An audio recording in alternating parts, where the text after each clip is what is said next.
Ben stood at the base of the butte and hated it. The black column of stone went straight up into the starlit sky, rising from the rock-strewn desert as though it did not want to be associated with such a place. The stone of the butte was warm and smooth to his touch. It felt as implacable as the steel door of a vault. There seemed to be no flaw, no crack, no hand or foothold in the vertical wall. High above him it looked as though the climbing would be easy, but standing here at the base, he could find no way to begin, no way to get his body up the first few feet of the smooth black silent stone. He had been all the way around the butte, hoping to find a way up the far side, out of sight from the jeep, but the far side was even smoother than this side, and there was not a shadow of a crack lower than 50 feet. Here in the plain view of the jeep, which he could just make out in the terrace, there was a ledge or an edge of a stratum or a crack. He could not tell what it was without only starlight, but 12 or 13 feet above him, but he could not reach it. He had felt all along the face of the rock for some crevice or grip, but there was none. Ordinarily, it would have only taken some hard work to reach that ledge, but Ben recognized now that he was approaching the last stages of thirst. He was weak with it, and spells of dizziness were coming faster. The flesh of his tongue was peeling off, and all the pains of his body. He was almost aware of the aching of his lips. The first symptoms of severe thirst had come during the time he was running. He had felt then the sudden loss of strength, the lassitude that it made him think that he could not possibly raise his foot and swing it forward and put it down again. Even running and knowing that his life depended on his running, he had felt a desire to sleep as he ran, to sleep anywhere, anyhow. As he began the job of reaching the little ledge, what would have been a simple task was now an enormous obstacle, for he not only had to exert the physical effort, he had to also fight off both sleep and panic. Ben knew what the next symptoms would be. Toward the end, after the lassitude and sleepiness, an odd lack of hunger, a man dying of thirst begins to get dizzy. He vomits and his head aches. He aches all over. Finally, the intolerable itching begins, an itching which affects every inch of his skin and does not stop until he dies. During this time, a man is tortured with the hallucinations. He sees water within reach and knows that it is there, and he will, as many men have, scoop up dry sand with his hand and try to drink it. Ben hoped he could endure the physical symptoms, but he was afraid of the hallucinations, afraid that he would not recognize them when they came, afraid that there was no way he could stop them or continue to operate rationally through the periods of imagining. He was a pitiful sight as he worked naked at the base of that towering stone monument. Picking up boulders so small that ordinarily he could have thrown them like rocks now required all of his strength. Staggering, he lifted and carried each stone to the base of the butte and placed it on the little pile he was building there. When he thought the pile was high enough, he rested for a moment, preparing himself, afraid that if he sat down he wouldn't be able to get up again. He stood against the butte, his body sagging against it as he tied the slingshot and the soda leaves together, and then strung the tie around his neck so that the stuff hung down his back. Climbing onto this pile of stones, he reached up his hands flat against the smooth rock, his fingers reaching beyond his sight, for his face, too, was flat against the cliff. His fingers felt nothing, no place that curved inward, just smooth, warm stone.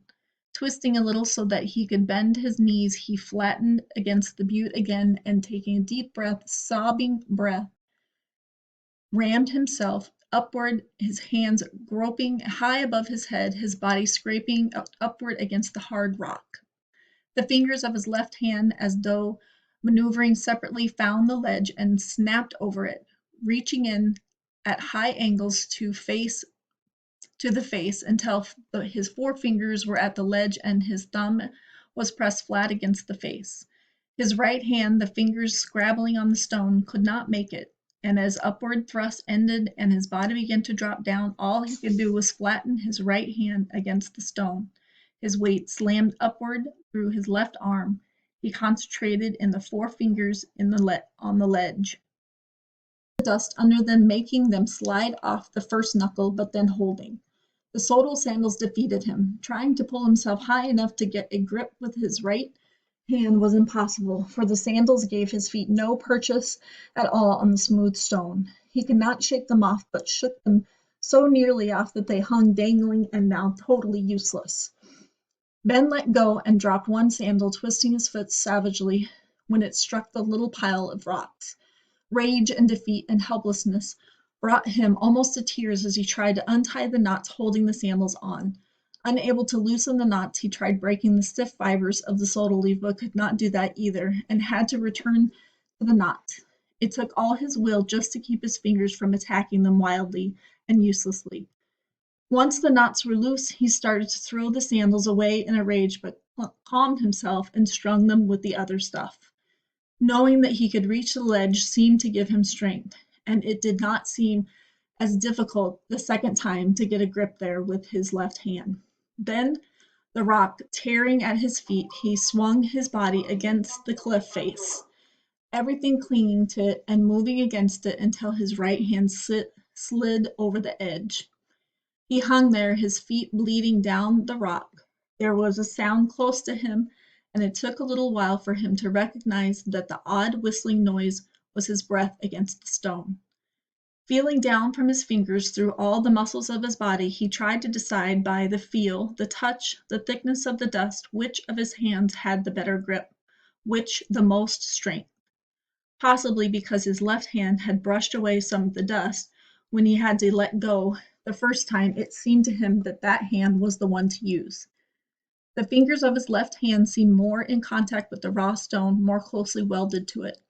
He turned loose slowly with his right hand, feeling all his weight jam up his left arm, and grasped his left wrist with his fingers of his right hand. Holding tightly, he felt around with his feet and knees and thighs. He could not even feel the muscles of his stomach searching along the stone. His feet found only small roughness, his knees seemed useless. Pressing his body tight against the stone, he threw himself upward, pulling up hard with his right hand so that the fingers holding the ledge were almost yanked off of it.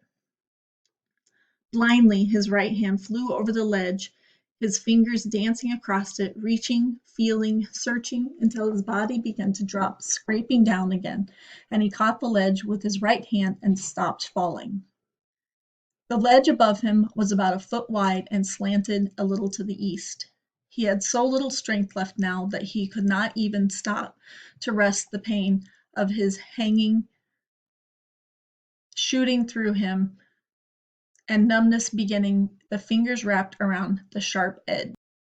To swing his body like a pendulum from side to side, his stomach and knees and chest scraping as he swung. He kept swinging in wider and wider arcs until he knew that any more would snatch one hand or the other way from the ledge. At this point, he swung as far to the right as he dared and then insisted of letting his body swing downward again, beginning with all his strength to fight his way up on the side of the stone.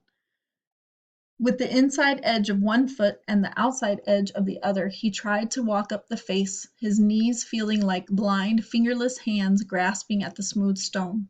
His skin grabbed the rock and held and pushed, and the short beard on his cheek giving it a grip.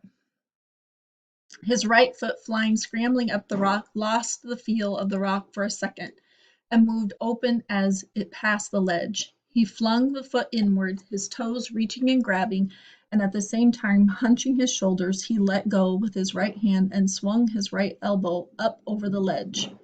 He hung there a moment, his left hand holding his right elbow and right foot over the edge, his left leg hanging useless below and under his right leg.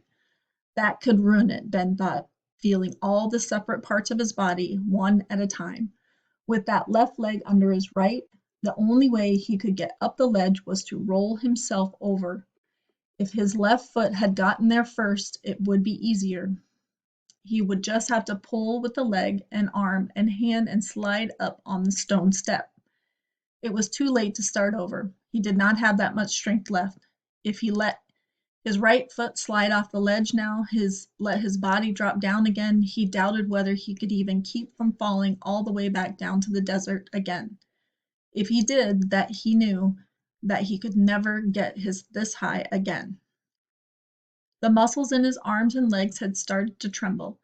It was not the easy shaking, the melted feeling after a sudden burst of exercise. This was a jerking, jumping motion, uncontrollable and dangerous, for with each jerk his muscles seemed to lose all capacity for tension. He had to move and could not move. He could not stay where he was or go anywhere except down. For a long time Ben had felt as though he were moving in some sort of thin, pearly fog, so that nothing he thought was sharp and clear. Now for a few seconds the fog seemed to lift and he could see and feel and think again with an acute sharpness. He had to go up. Just that simple. Up. If he did not, Maida could sit in the jeep cracking walnuts on the steering wheel spokes and watch him die. Ben tried to move, to roll himself over onto the ledge. He could not do it. He simply did not have the strength enough left.